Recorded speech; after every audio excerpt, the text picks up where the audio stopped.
Welcome Kumar देव education. गोरा रविंद्रनाथ टैगोर अनुवाद अज्ञेय। अध्याय 1। वर्षाराज श्रावण मास की सुबह है। बादल बरसकर छंट चुके थे। निखरी चटक धूप से कलकत्ता का आकाश चमक उठा है। सड़कों पर घोड़ा गाड़ियां लगातार दौड़ रही हैं। फेरी वाले रुक रुक कर पुकार रहे हैं। जिन्हें दफ्तर, कॉलेज और अदालत जाना है उनके लिए घर घर मछली भात रोटी तैयार की जा रही है। रसोई घरों से अब गीठी जलाने का धुआं उठ रहा है। किंतु तब भी इस इतने बड़े पाषाण हृदय कामकाजी शहर कलकत्ता की सैकड़ों सड़कों गलियों के भीतर स्वर्ण रश्मियां आज मानो एक अपूर्व यौवन का प्रवाह लिए मचल रही है। विनय भूषण ऐसे न फुर्सत के समय अपने मकान की दूसरी मंजिल के बरामदे में अकेला खड़ा नीचे राह चलने वालों को देख रहा था। उसकी कॉलेज की पढ़ाई बहुत दिन हुई पूरी हो चुकी थी, पर संसारी जीवन से अभी उसका परिचय नहीं हुआ था। सब समितियों के संचालन और समाचार पत्रों में लिखने की ओर उसने मन लगाया था, किंतु उसका मन उसमें पूरा रंग गया हो ऐसा नहीं था। इसी कारण आज सवेरे क्या किया जाए यह सोच ना पाने से उसका मन बेचैन हो उठा था। पर सर के घर की छत पर न जाने क्या लिए 3-4 कोए कांव कांव कर रहे थे और उसके बरामदे के एक कोने में घोंसला बनाने में व्यस्त चिड़ियों का जोड़ा चहचहाकर एक दूसरे को उत्साह दे रहा था। ऐसे ही अनेक अस्फुट स्वर विनय के मन में एक मिश्रित भावावेग जगा रहे थे। पास की एक दुकान के सामने गुदड़ी लपेटे हुए एक फकीर खड़ा होकर गाने लगा। खांचार भीतर अचिन पाखी कमने आसे आया, धारते पाले मनोबेड़ी दितेम पाखिर पाए। विनय का मन हुआ फकीर को बुलाकर अनपहचाने पाखी का यह गान लिख ले, किंतु बड़े तड़के जैसे जाड़ा लगते रहने पर भी चादर खींचकर ओढ़ लेने का होश नहीं रहता। वैसे ही एक अलस भाव के कारण न तो फकीर को बुलाया गया, न गान ही लिखा गया। केवल अनपहचाने पाखी का वह स्वर मन में गूंजता रह गया। उसके घर के ठीक सामने अचानक ही एक बग्घी एक घोड़ा गाड़ी से टकराकर उसका एक पहिया तोड़ती हुई बिना रुककर तेजी से आगे निकल गई। घोड़ा गाड़ी पलटी तो नहीं, पर एक ओर को लुढ़क गई। तेजी से सड़क पर आकर विनय ने देखा, गाड़ी से 17-18 वर्ष की एक लड़की उतर पड़ी है और भीतर से एक अधेड़ वय के भद्र पुरुष को उतारने का प्रयत्न कर रही है। सहारा देकर विनय ने भद्र पुरुष को उतारा तथा उनके चेहरे का रंग उड़ा हुआ देखकर पूछा, चोट तो नहीं है? नहीं नहीं, कुछ नहीं हुआ, कहते हुए उन्होंने हंसने का प्रयत्न किया, पर वह हंसी तुरंत विलीन हो गई और वह मूर्छित होत से जान पड़े। विनय ने उन्हें पकड़ लिया और घबराई हुई लड़की से कहा, यह सामने ही मेरा घर है, भीतर चलिए। वृद्ध को बिछौने पर लिटा दिया गया। एक बार लड़की ने चारों ओर देखा, कमरे के एक कोने में सुराही रखी था। जल्दी से उसने सुराही से गिलास में पानी उड़ेलकर वृद्ध के मुंह पर छींटे दिए और आंचल से पंखा झलती हुई विनय से बोली, क्यों न किसी डॉक्टर को बुला लिया जाए। डॉक्टर पास ही रहते थे, उन्हें बुलाने के लिए विनय ने बैरे को भेज दिया। कमरे में एक और मेज पर आईना, तेल की शीशी और बाल संवारने का सामान रखा था। लड़की के पीछे खड़ा विनय स्तब्ध भाव से आईने की ओर देखता रहा। बचपन से ही विनय कलकत्ता में घर पर ही पढ़त लिखता रहा है। संसार से उसका जो कुछ परिचय है वह सब पुस्तकों के द्वारा ही है। पराई भद्र स्त्रियों से उसका कोई परिचय नहीं हुआ। आईने की ओर टकटकी लगाए हुए ही उसने सोचा, जिस चेहरे का प्रतिबिंब उसमें पड़ रहा है वह कितना सुंदर है। चेहरे की प्रत्येक रेखा को अलग करके पहचाने इतना अनुभव उसकी आंखों को नहीं था। केवल उद्विग्न स्नेह से झुके हुए तरुण चेहरे की कोमलता मंडित स्निग्ध कांति, सृष्टि के एक सदैव प्रकाशित विस्मय सी विनय की आंखों में बस गई। थोड़ी देर बाद ही धीरे धीरे वृद्ध ने आंखें खोलते हुए मां कहकर लंबी सांस ली। लड़की की आंखें दब आईं। वृद्ध के चेहरे के पास मुंह लाकर झुकते हुए उसने द्रवित स्वर से पूछा, बाबा कहाँ चोट लगी है? यह मैं कहाँ आ गया?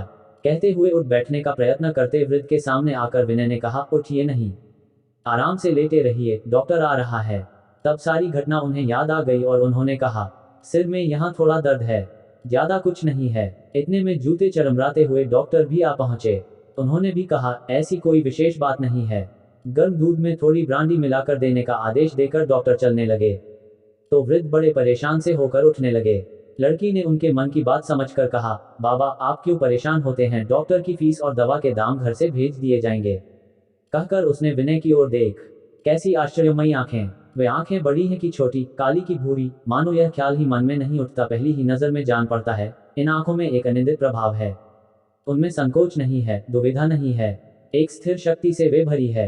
विनय ने कहना चाहा, फीस बहुत ही मामूली है, उसके लिए, उसकी आप, वह मैं। लड़की की आंखें उसी पर टिकी थी, इसलिए अपनी बात वह ठीक से पूरी नहीं कर पा, किंतु फीस के पैसे उसे ले नहीं होंगे, इस बारे में कोई संदेह उसे नहीं रहा। वृद्ध ने कहा, देखिए मेरे लिए ब्रांडी की जरूरत नहीं है। कन्या ने उन्हें टोकते हुए कहा, क्यों बाबा, डॉक्टर साहब कह जो गए हैं। वृद्ध बोले, डॉक्टर लोग तो ऐसा कहते ही रहते हैं, वह उनकी केवल एक बुरी आदत है। जो थोड़ी सी कमजोरी मुझे जान पड़ती है वह गर्म दूध से ही ठीक हो जाएगी। और दूध पीकर कुछ संभल कर वृद्ध ने विनय से कहा, अब हम लोग चलें। आपको बड़ा कष्ट दिया। विनय की ओर देखकर कन्या ने कहा, जरा एक गाड़ी। सकुचाते हुए वृद्ध ने कहा, फिर क्यों उन्हें कहती हो? हमारा घर तो पास ही है, इतना तो पैदल चले जाएंगे। लड़की ने कहा, नहीं बाबा, ऐसा नहीं हो सकता। वृद्ध ने उसकी बात का विरोध नहीं किया और विनय स्वयं जाकर घोड़ा गाड़ी बुला लाया। गाड़ी पर सवार होने से पहले वृद्ध ने उससे पूछा, आपका नाम क्या है? मुझे विनयभूषण चट्टोपाध्याय यह कहते हैं। वृद्ध बोले, मेरा नाम परेश बाबू चंद्र भट्टाचार्य है। पास ही 78 नंबर के मकान में रहता हूँ। फुर्सत होने पर कभी हम लोगों के यहाँ आए तो हमें बड़ी खुशी होगी। विनय के चेहरे की ओर आंख उठाकर कन्या इस अनुरोध का मौन समर्थन किया। विनय तभी उसी गाड़ी में उनके घर जाने को आतुर था, किंतु वह शिष्टाचार के अनुकूल होगा या नहीं सोच ना पाकर खड़ा रह गया। गाड़ी चलने पर लड़की ने विनय को एक छोटा सा नमस्कार किया। इस अभिवादन के लिए विनय बिल्कुल तैयार नहीं था, इसलिए हतबुद्धि सा होकर वह प्रति नमस्कार भी नहीं कर सका। घर के भीतर आकर वह बार बार अपनी इतनी सी चूक के लिए स्वयं को धिक्कारने लगा। विनय इन लोगों के मिलने से लेकर विदा होने तक के अपने आचरण की आलोचना करके देखने लगा। उसे लगा शुरू से अंत तक उसके सारे व्यवहार में असभ्यता झलकती रही है। कौन कौन से समय क्या क्या करना उचित था, क्या कहना उचित था, वह मन ही मन इसी को लेकर व्यर्थ उधेड़बुन करने लगा। कमरे में लौटकर उसने देखा, जिस रुमाल से लड़की ने अपने पिता का मुंह पोंछा था वह रुमाल बिस्तर पर पड़ा रह गया है। उसने लपक कर उसे उठा लिया। फकीर के गाने के स्वर उसके मन में गूंज उठे। खांसा भीतर अचिन पाखी कमने आसे आया। दिन कुछ और चढ़ आया। बरसात बाद की धूप तेज हो उठी थी। गाड़ियों की कतार दफ्तरों की ओर और तेजी से दौड़ने लगी। विनय का मन उस दिन किसी काम में नहीं लगा। ऐसे अपूर्व आनंद के साथ ऐसी सघन वेदना का बोध उसे अपने जीवन में कभी नहीं हुआ था। उसका क्षुद्र घर और उसके आसपास का कुत्सित कलकत्ता मायापुरी सा हो उठा था। जिस राज्य में असंभव संभव हो जाता है, असाध्य सिद्ध होता है, जिसमें रूपातीत रूप लेकर सामने दिखाई देता है, मानो किसी ऐसे ही नियम विहीन राज्य में विनय घूम रहा था। बरसात बाद की सुबह की धूप की दीप्ताभा उसके मन में बस गई थी, उसके रक्त में दौड़ रही थी। उसके अंतःकरण के सम्मुख एक ज्योतिर्मय चादर सी छाकर दैनिक जीवन की सारी तुच्छता को बिल्कुल ओझल कर गई थी। विनय का मन चाह रहा था कि अपनी परिपूर्णता को किसी अचरज भरे रूप में प्रकट कर दे, किंतु उसके लिए कोई उपाय न पाकर उसका चित्त पीड़ित हो उठा था। अपना परिचय उसने बहुत ही सामान्य लोगों जैसा ही दिया। अत्यंत क्षुद्र घर, इधर उधर बिखरा हुआ सामान, बिछौना भी साफ नहीं। किसी दिन अपने कमरे में यह गुलदस्ते में फूल सजा कर रखता, किंतु उस दिन दुर्भाग्य से कमरे में फूल की एक पंखुड़ी भी नहीं थी। सभी कहते हैं कि सभाओं में विनय जैसी सुंदर वक्तृता जबानी ही दे देता है, उससे एक दिन बहुत बड़ा वक्ता हो जाएगा। किंतु उस दिन ऐसी एक भी बात उसने नहीं कही जिससे उसकी बुद्धि का कुछ भी प्रमाण मिले। बार बार उसे केवल यही सूझता कि यदि कहीं ऐसा हो सकता कि जब वह बग्घी गाड़ी से टकराने जा रही थी, उस समय बिजली की तेजी से सड़क के बीच पहुंचकर मैं अनायास उन मुंहजोर घोड़ों की जोड़ी की लगाम पकड़कर उन्हें रोक देता। अपने उस काल्पनिक पौरुष की छवि जब उसके मन में मूर्त हो उठी, तब आईने के सामने जाकर एक बार अपना चेहरा देखे बिना उससे रहा नहीं गया। तभी उसने देखा, सड़क पर खड़ा 7-8 बरस का एक लड़का उसके घर का नंबर देख रहा है। विनय ने ऊपर से ही पुकारा, यही है, ठीक यही घर है। लड़का उसी के घर का नंबर ढूंढ रहा है, इस बारे में उसे थोड़ा भी संदेह नहीं था। सीढ़ियों पर चटियां चटकाता हुआ विनय तेजी से नीचे उतर गया। बड़े प्यार से लड़के को कमरे में लाकर उसके चेहरे की ओर ताकने लगा। वह बोला, दीदी ने मुझे भेजा है। कहते हुए उसने विनयभूषण के हाथ में एक पत्र दे दिया। चिट्ठी लेकर पहले विनय ने लिफाफा बाहर से देखा। लड़कियों के हाथ की लिखावट में उसका नाम लिखा हुआ था। भीतर चिट्ठी पत्री कुछ नहीं थी, केवल कुछ रुपए थे। लड़का जाने को हुआ तो विनय ने उसे किसी तरह छोड़ा ही नहीं। उसका कंधा पकड़कर उसे दूसरी मंजिल में ले गया। लड़के का रंग उसकी बहन से अधिक सांवला था, किंतु चेहरे की बनावट कुछ मिलती थी। उसे देखकर विनय के मन में गहरे स्नेह और आनंद का संचार हुआ। लड़का काफी तेज था। कमरे में घुसते ही दीवार पर लगा हुआ चित्र देखकर बोला, यह किसकी तस्वीर है? विनय ने कहा, मेरे एक मित्र की है। लड़के ने फिर पूछा, मित्र की तस्वीर? कौन है आपके मित्र? हंसकर विनय ने उत्तर दिया, तुम उन्हें नहीं जानते। मेरे मित्र गौर मोहन, उन्हें गोरा कहकर पुकारता हूँ। हम लोग बचपन से साथ पढ़े हैं। अब भी पढ़ते हैं। नहीं, अब और नहीं पढ़ते। आपकी सब पढ़ाई हो गई है। इस छोटे लड़के के सामने भी विनय गर्व करने का लोभ संवरण न कर सका। बोला, हाँ, सब पढ़ाई हो चुकी। विस्मित होकर लड़के ने एक लंबी सांस ली, मानो वह सोच रहा था, वह इतनी विद्या कितने दिन में पूरी कर पाएगा। तुम्हारा नाम क्या है? मेरा नाम श्री सतीश चंद्र मुखोपाध्याय है। विनय ने अचंभे से पूछा, मुखोपाध्याय? फिर थोड़ा थोड़ा करके परिचय पूर्ण हुआ। परेश बाबू इनके पिता नहीं है। उन्होंने इन 9 भाई बहन को बचपन से पाला पोसा है। दीदी का नाम पहले राधा रानी था, परेश बाबू की स्त्री ने बदलकर सुचरिता नाम रख दिया है।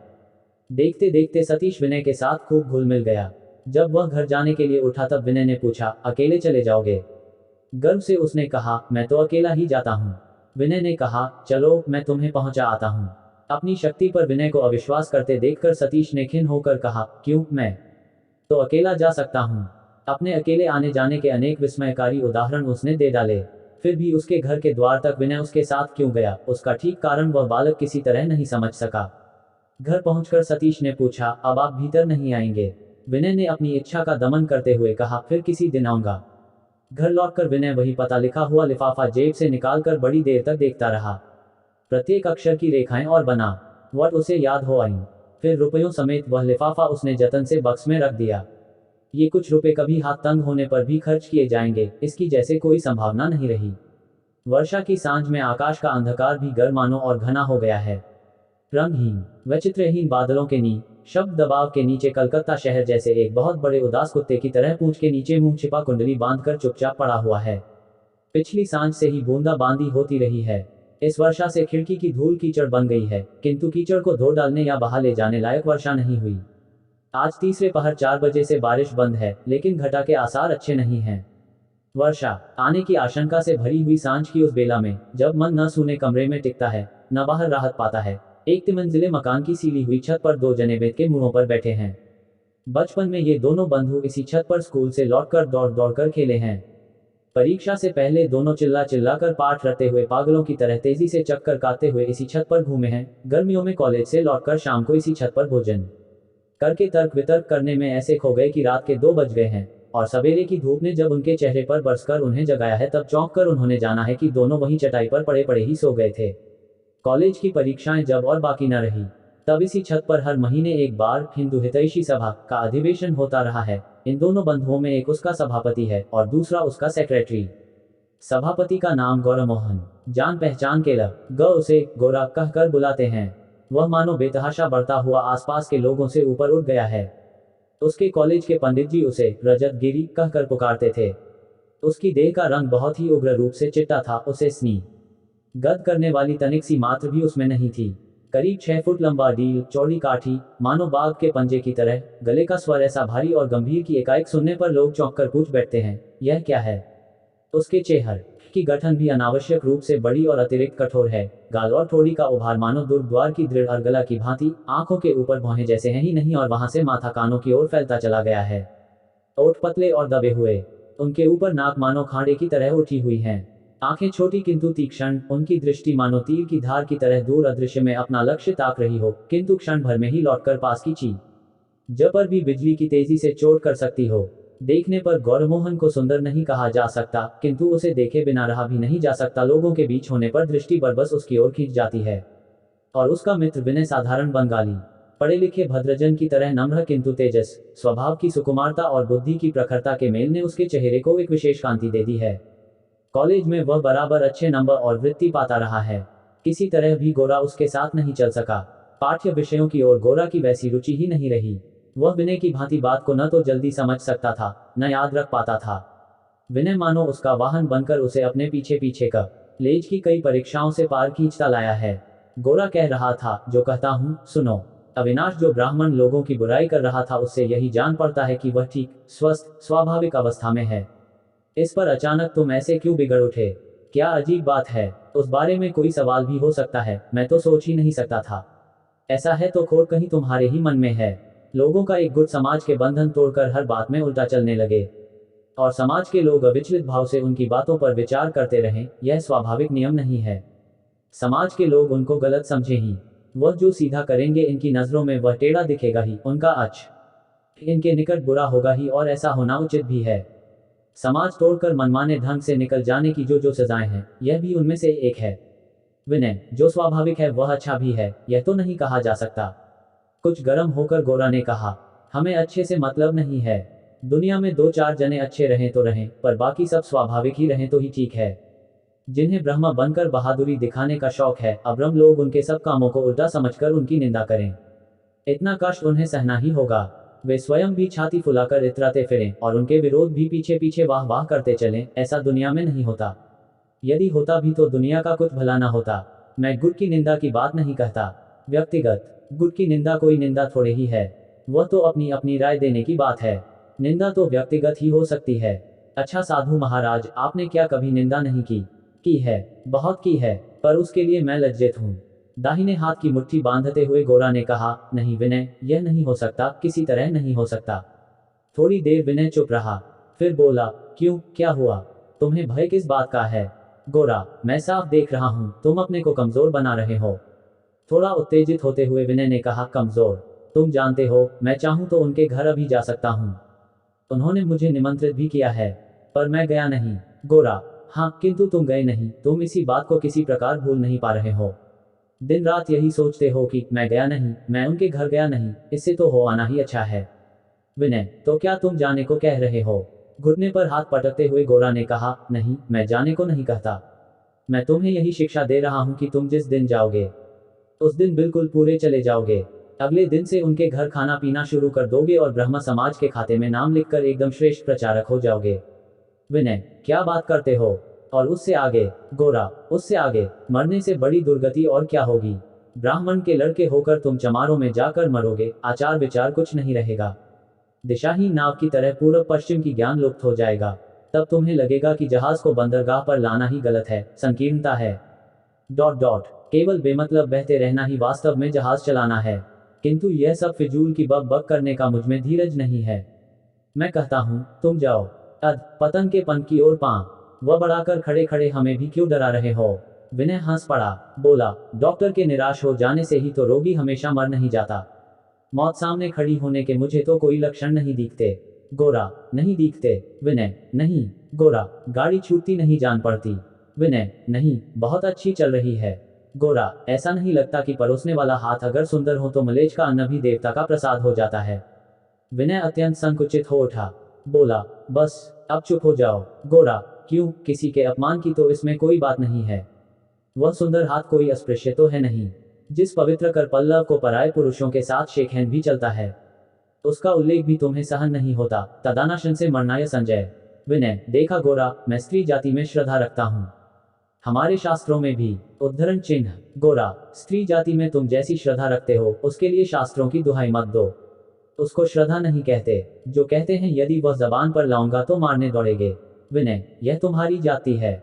गोरा, शास्त्र स्त्रियों के बारे में कहते हैं पूजार गृह दीप्तिया, वे पूजा की पात्र हैं क्योंकि ग्रह को दीप्ति देती हैं। विलायती विधान में उनको वो मान इसलिए दिया जाता है कि वे पुरुषों के हृदय को दीप्त कर देती हैं, उसे पूजा न कहना ही अच्छा है। विनय, कहीं कहीं कुछ विकृति देखी जाती है, इसी से क्या एक बड़े वर्ग पर ऐसे छींटे कसना उचित है? अधीर होकर गोरा ने कहा, विनु, अब क्योंकि तुम्हारी सोचने विचारने की बुद्धि नष्ट हो गई है अतः मेरी बात मान लो। मैं कहता हूँ, विलायती शास्त्र में स्त्री जाति के बारे में बड़ी बड़ी जो सब बातें हैं उनकी जड़ में है वासना। स्त्री जाति की पूजा करने का स्थान है माता का पद, सती लक्ष्मी गृहिणी का आसन। वहां से उन्हें हटा र उनका जो गुणगान किया जाता है उसमें अपमान छिपा हुआ है। तुम्हारा मन जिस कारण से पतंगे सा परेश बाबू के घर के आसपास चक्कर काट रहा है, अंग्रेजी में उसे लव कहते हैं। किंतु अंग्रेज की होड़ में इसी लव को ही संसार का चरम पुरुषार्थ मानकर उसकी उपासना करने बैठ जाने को बेहुदापन कहीं तुम पर भी न सवार हो जाए। चाबुक खाए घोड़े की तरह तिलमिलाकर विनय ने कहा, ओह गोरा, रहने दो, बहुत हो गया। गोरा, बहुत कहाँ हुआ, कुछ भी नहीं हुआ। स्त्री और पुरुष को उनकी अपनी अपनी जगह सहज भाव से देखना हमने नहीं सीखा, तभी तो बहुत सी काव्य कला उन पर मर दी है।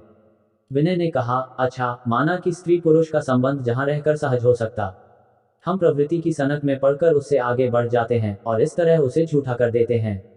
किंतु क्या यह अपराध विदेश का ही है? इस संबंध में अंग्रेजी की काव्य कला अगर झूठी है तो हम जो हमेशा कामिनी कंचन त्याग में अंग्रेज की काव्य कला अगर झूठी है तो हम जो हमेशा कामिनी कांचन त्याग को लेकर बड़ी बड़ी बातें करते रहे हैं वे भी तो मिथ्या हैं। मनुष्य की प्रकृति जिन चीजों में सहज ही अपने को भुला देती है, उनसे मनुष्य को बचाने के लिए कोई प्रेम के सुंदर पक्ष को ही कवित्व के सहारे से ज्वल कर देता है और उसकी बुराइयों को ढंढ देता है, और कोई उसकी बुराइयों को ही बड़ी करके दिखाता है और कामिनी कांच न त्याग किनारा दे देता है। दोनों केवल दो तरह के लोगों की दो तरह की पद्धति है, एक की बुराई करके दूसरे का समर्थन करना ठीक नहीं है। गोरा, नहीं, तुम्हें मैंने गलत समझा। अभी तुम्हारी हालत इतनी खराब नहीं हुई। अगर तुम्हारे दिमाग में फिलॉसफी भर रही है तब तो तुम निर्भय होकर लव कर सकते हो, किंतु समय रहते ही संभल जाना, तुम्हारे हितैषी मित्र का यही निवेदन है। व्यस्त भाव से विनय ने कहा, अरे क्या तुम पागल हुए हो? मैं और लव, लेकिन इतना तो मैं स्वीकार करता हूँ कि परेश बाबू वगैरह को जितना मैंने देखा है और जो कुछ उन लोगों के बारे में सुना है उससे उनके प्रति मुझे काफी श्रद्धा हो गई है। मैं समझता हूँ इसी कारण यह जानने का आकर्षण भी मुझ में जागा होगा कि घर के भीतर उनकी जीवनचर्या कैसी चलती है। गोरा, ठीक है, उस आकर्षण से ही बचकर चलना होगा। उन लोगों के जीवन वृतांत का अध्यात्य यदि जाने बिना ही रह गया तो क्या? वे ठहरे शिकारी जीव, उनकी भीतरी बातें जानने चलने पर इतने गहरे जाना पड़ेगा कि तुम्हारी चुटिया भी अंत में नहीं दिखाई देगी। विनय, तुम में यही एक दोष है। तुम समझते हो जो कुछ शक्ति है ईश्वर ने अकेले तुम ही को दी है और बाकी सब बिल्कुल दुर्बल प्राणी हैं। गोरा को मानो यह बात बिल्कुल नहीं मालूम हुई हो। उत्साह से विनय की पीठ ठोकता हुआ बोला, ठीक कहते हो, वही मेरा दोष है, बहुत बड़ा दोष। तुम्हारा उससे भी बड़ा एक और दोष है।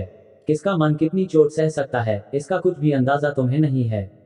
इसी समय गोरा के सौतेले बड़े भाई महिम अपने भारी भरकम शरीर को ढोकर ऊपर लाने के श्रम में हाँफते हाँफते आकर बोले। गोरा जल्दी से कुर्सी छोड़कर उठ खड़ा हुआ गोरा और बोला, जी महिम, यही देखने आया था कि बरसात की घटा कहीं हमारी छत पर ही तो नहीं उतर आई गरजने के लिए। आज माजरा क्या है? इस बीच अंग्रेज को सागर आधा पार करा दिया क्या? वैसे अंग्रेज का तो खास नुकसान हुआ नहीं जान पड़ता, सिर्फ निचली मंजिल में जो सिर पकड़कर बैठे हैं उन्हीं को शेर की दहाड़ से थोड़ी तकलीफ हो रही है। यह कह महिम लौटकर नीचे चले गए। लज्जित होकर गोरा खड़ा रहा। लज्जा के साथ साथ उसके भीतर गुस्सा भी उबलने लगा, किंतु वह अपने ऊपर था या किसी और पर यह नहीं कहा जा सकता। थोड़ी देर बाद धीरे धीरे मानो वह अपने ही से कहने लगा, सभी बातों में जितना होना चाहिए उससे कहीं ज्यादा जोर मैं अपनी बात पर देता हूँ, दूसरे के लिए वह सही होगा इसका मुझे ध्यान नहीं रहता। विनय ने गौरमोहन के पास आकर प्यार से उसका हाथ थाम लिया। गोरा और विनय छत से उतरने की तैयारी कर रहे थे कि तभी गोरा की माँ ऊपर आ गईं। विनय ने उनके पैरों की धूल लेकर प्रणाम किया। देखने में गोरा की माँ नहीं जान पड़ती।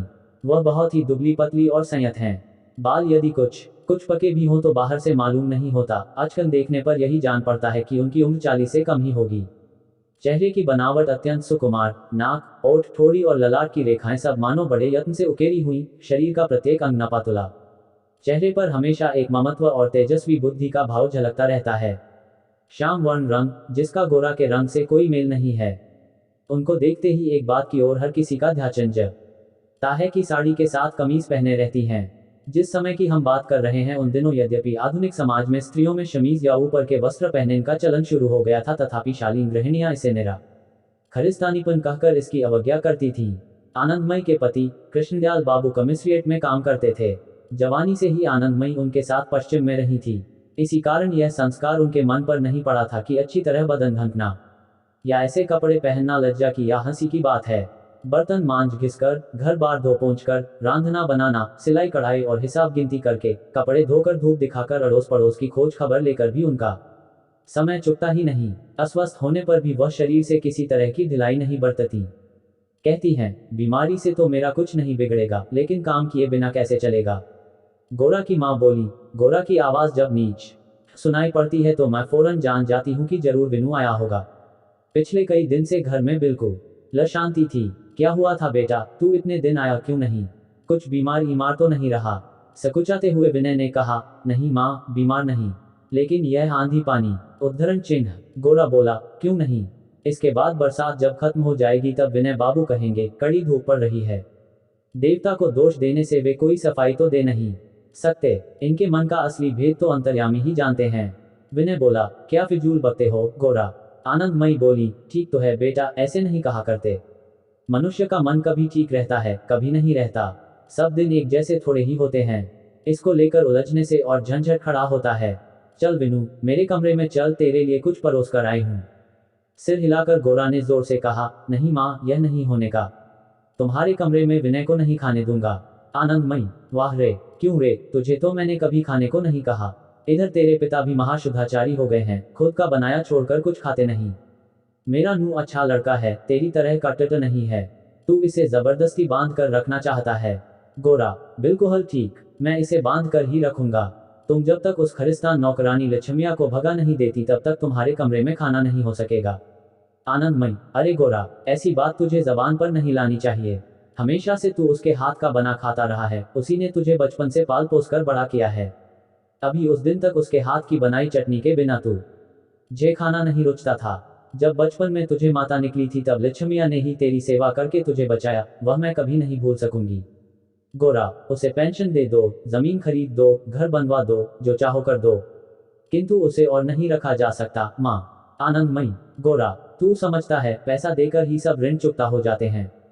वो जमीन भी नहीं चाहती, घर नहीं चाहती, तुझे नहीं देख पाएगी तो मर जाएगी। गोरा, तुम्हारी जैसी मर्जी, रखे रहो उसे, पर वीनू तुम्हारे कमरे में नहीं खा सकेगा।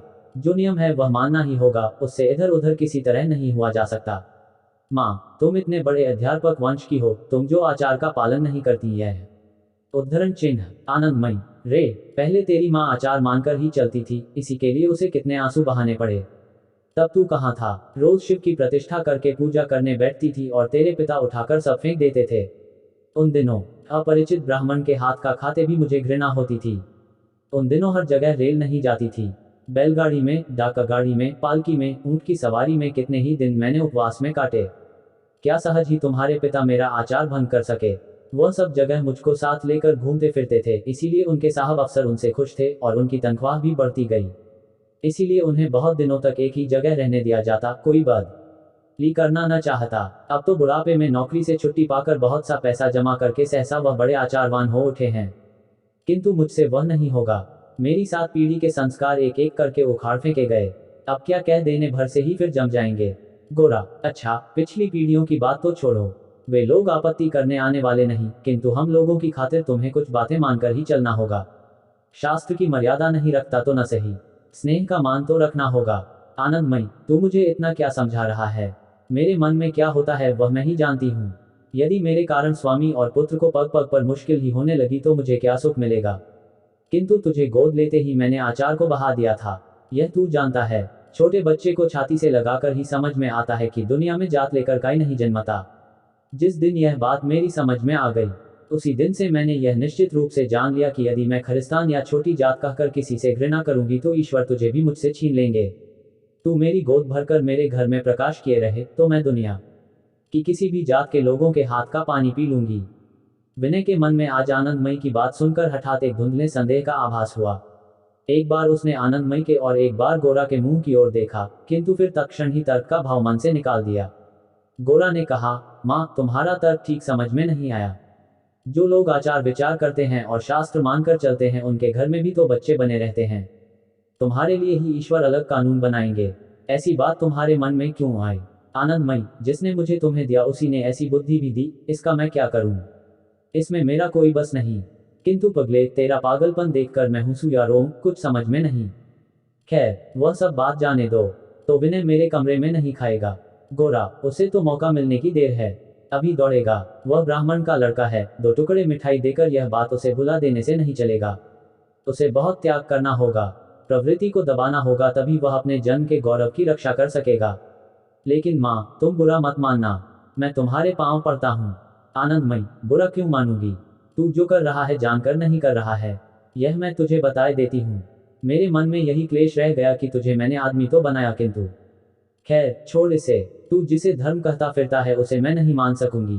तू मेरे कमरे में मेरे हाथ का नहीं खाएगा, न सही, किंतु तुझे दोनों बेला देखती रह सकूं, यही मेरी इच्छा है।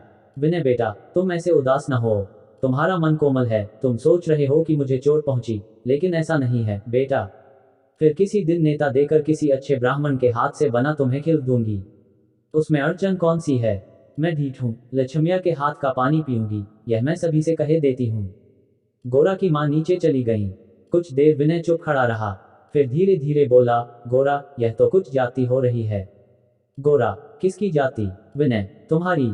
गोरा, रत्ती भर भी नहीं, जिसकी जो सीमा है उसे ठीक कमाते हुए ही मैं चलना चाहता हूँ। छुआछूत के मामले में सुई की नोक भर हटने से भी अंत में कुछ बाकी नहीं रहेगा। विनय, किंतु माँ जो है। गोरा, माँ किसे कहते हैं यह मैं जानता हूँ, उसको मुझे बताने की जरूरत नहीं है। मेरी माँ जैसी माएँ कितनी ही होंगी, किंतु आचार को न मानना शुरू करूँ तो शायद एक दिन माँ को भी नहीं मानूंगा। देखो विनय, एक बात तुम्हें बताता हूँ, याद रखो, हृदय बड़ी उत्तम चीज है, किंतु सबसे उत्तम नहीं है। थोड़ी देर बाद विनय कुछ झिझकता हुआ बोला, देखो गोरा, आज माँ की बात सुनकर मेरे मन में एक हलचल सी मच गई है। मुझे लगता है माँ के मन में कोई बात है जो वह हमें समझा नहीं पा रही हैं, इसी से कष्ट पा रही हैं। अधीर होकर गोरा ने कहा, अरे विनय, कल्पना को इतनी ढील मत दो, इससे केवल समय नष्ट होता है और हाथ कुछ नहीं आता। विनय, तुम दुनिया की किसी चीज की ओर कभी सीधी तरह देखते ही नहीं, तभी जब तुम्हें नजर नहीं पड़ता उसी को तुम कल्पना कहकर उड़ा देना चाहते हो। किंतु मैं तुमसे कहता हूं, मैंने कई बार देखा है, मानो माँ किसी बात को लेकर सोच रही हैं, किसी बात को ठीक तरह सुलझा नहीं पा रही हैं, और इसीलिए उनके मन में एक घुटन है। गोरा, उनकी बात तुम्हें जरा ध्यान देकर सुननी चाहिए। गोरा, ध्यान देकर जितना सुना जा सकता है उतना तो सुनता हूँ। उससे अधिक सुनने की कोशिश करने में गलत सुनने की आशंका रहती है, इसलिए उसकी कोशिश नहीं करता। सिद्धांत के रूप में जैसे कोई बात मान्य होती है, मनुष्यों पर प्रयोग करते उसे सदा उसी निश्चित भाव से नहीं माना जा सकता। कम से कम विनय जैसे लोगों के लिए यह असंभव है। विनय की चंचल वृत्ति बहुत प्रबल है, इसीलिए बहस के समय एक सिद्धांत का वह बड़ी प्रबलता से समर्थन करता है, किंतु व्यवहार के समय मनुष्य को सिद्धांत से ऊपर माने बिना नहीं रह सकता। यहाँ तक कि गोरा द्वारा प्रचारित जो भी सिद्धांत उसने स्वीकार किए हैं उनमें से कितने स्वयं के सिद्धांत के कारण और कितने गोरा के प्रति अपने अनन्य स्नेह के दबाव से, यह कहना कठिन है। गोरा के घर से बाहर आ अपने घर लौटते समय बरसा ती सांझ में वह कीचड़ से बचता हुआ धीरे धीरे चला जा रहा था। इस समय उसके मन में सिद्धांत और मनुष्य के बीच एक द्वंद्व छिड़ा हुआ था। आज के जमाने में तरह तरह के प्रकट और अप्रकट आघातों से आत्मरक्षा करने के लिए समाज को खान पान और छुआछूत के सभी मामलों में विशेष रूप से सतर्क रहना होगा। यह सिद्धांत विनय ने गोरा के मुंह से सुनकर सहज ही स्वीकार कर लिया है और इसे लेकर विरोधियों के साथ बहस भी की है। वह कहता रहा है, किले को चारों ओर से घेर कर जब शत्रु आक्रमण कर रहा हो तब किले के प्रत्येक गली द्वार झरोखे, प्रत्येक सुराख को बंद करके प्राणपण से उसकी रक्षा करने को उदारता की कमी नहीं कहा जा सकता। किंतु गोरा ने जो आनंदमयी के कमरे में उसके खाने का निषेध कर दिया, इसकी पीड़ा उसे भीतर ही भीतर सालने लगी। किंतु गोरा ने आज जो आनंदमयी के कमरे में उसके खाने का निषेध कर दिया, इसकी पीड़ा उसे भीतर ही भीतर सालने लगी। विनय के पिता नहीं थे, माँ भी बचपन में छोड़ गई थी। गांव में चाचा हैं। बचपन से ही पढ़ाई के लिए विनय कलकत्ता के इस घर में अकेला रहता हुआ बड़ा हुआ है। गोरा के साथ मैत्री के कारण जब से विनय ने आनंदमयी को जाना है, उसी दिन से वह उन्हें माँ कहता आया है। कितनी बार उनके यहाँ जाकर उसने छीना झपटी और ऊधम मचाते हुए खाया है। खाना परोसने में गोरा के साथ आनंदमयी पक्षपात करती है, यह उलाहना देकर कितनी बार उसने झूठ मूठ अपनी ईर्ष्या प्रकट की है। 2-4 दिन विनय के न आने से आनंदमयी कितनी बेचैनी हो उठती है। विनय को पास बिठाकर खिलाने की आश में कितनी बार उनकी सभा टूटने की प्रतीक्षा करती हुई बैठी रहती हैं, यह सब विनय जानता है। वही विनय आज सामाजिक निंदा के कारण आनंदमयी के कमरे में कुछ खा न सकेगा। इसे क्या आनंदमयी सह सकेंगी, या विनय भी सह पाएगा? आगे से अच्छा बाहमन के हाथ का ही मुझे खिलाएंगी, अपने हाथ का अब कभी नहीं खिलाएंगी। यह बात हंसकर ही माँ कह गईं, किंतु यह बात तो भयंकर व्यथा की है। इसी बात पर सोच विचार करता हुआ विनय किसी तरह घर पहुंचा। सूने कमरे में अंधेरा फैला था, चारों ओर कागज और किताबें अस्त व्यस्त बिखर थीं। दियासलाई से विनय ने तेल का दिया जलाया। दीवार पर बैरे की कारीगरी के अनेक चित्र थे। जो सफेद चादर से ढकी हुई लिखने की मेज थी उस पर कई जगह स्याही और तेल के दाग थे। कमरे में आज जैसे उसके प्राण सा हंसा छटपटा उठे। किसी के संग और स्नेह की कमी उसकी छाती पर बोझ सा जान पड़ने लगी।